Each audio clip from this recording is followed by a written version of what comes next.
structured programming versus play. Which is better? We're about to find out. Now, I've got absolutely no evidence to support this, but it seems to me that people either have a natural proclivity for structured work or play.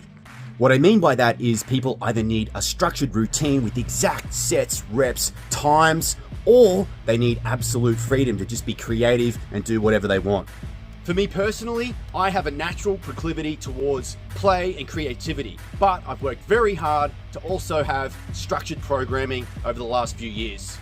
So, having done a lot of play and a lot of structured programming, I now feel qualified to speak to the pros and cons of each. It's pretty obvious, structured programming makes you do the stuff you don't want to do, like warm-ups. A good program will also force you to address your weak points, stuff you don't like doing. For me, that's mobility. The theory is we all have wants and needs. If we're left to our own devices, we'll just do what we want, which might not get what we need. When I started this movement stuff, all I wanted to be able to do was this sort of thing.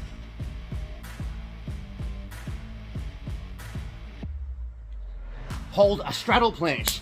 Left to my own devices, the theory is I would just do that over and over and over and not build the structural components to unlock that skill more efficiently or safely.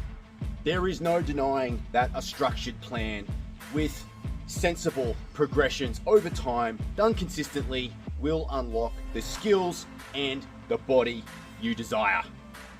There's no shortage of structured programs available out there, and in fact I have one myself. It's called Locomotion Flow 2.0. It is structured play though, it is very playful, so I will leave a link to that in the description down below. Many of my own personal gymnastic strength and body weight skill goals have been achieved by following structured programming. So I am a big fan of structured programming, but allow me to push back with a few of the cons. If you're not a fan of structure or you don't have that rational logic engineer type brain, you could find programming a little stifling or restrictive or killing that creative freedom if that's something that you value highly. The other side effect of only doing structured programming is it can affect your self-belief because you're typically training at a few levels below your best, so you might even stop realizing where your best is because you might not be testing it or you might not be pushing those limits as much. As for the benefits of play, we can more or less just reverse everything that we just went through with structured programming. So play allows for the freedom to do more of what we want. We don't have any restrictions. We can get creative. There might not be any rules, but we might just end up reverting to what we know and doing the same things over and over.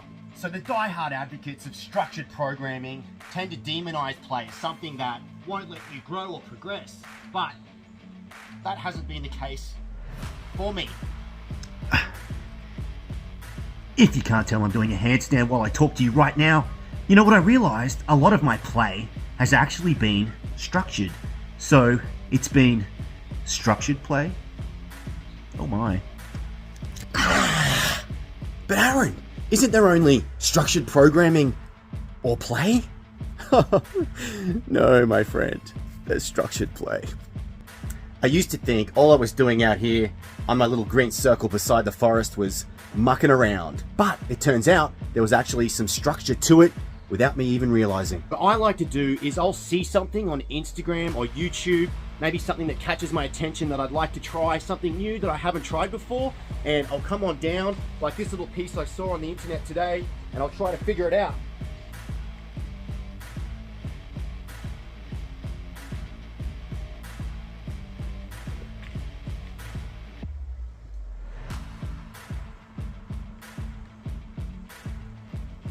Ooh. Now, I'm sure when I look back on that on the video, it doesn't look exactly like the one I saw today, so then I'll just play with it, refine it, try to make it better.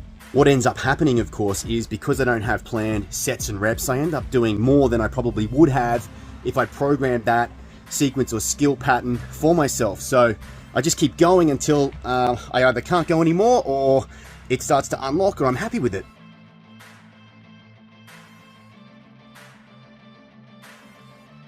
What tends to happen organically anyway is I start to break each little element of the pattern into parts and then start to feel those parts out, join them together, and before you know it, you have a skill, and then you add a few skills together and you have yourself a little combo.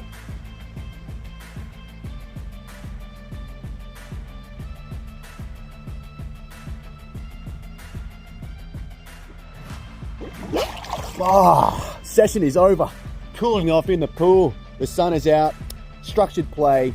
Had a great session today, just playing around with some different little combinations, nothing too serious.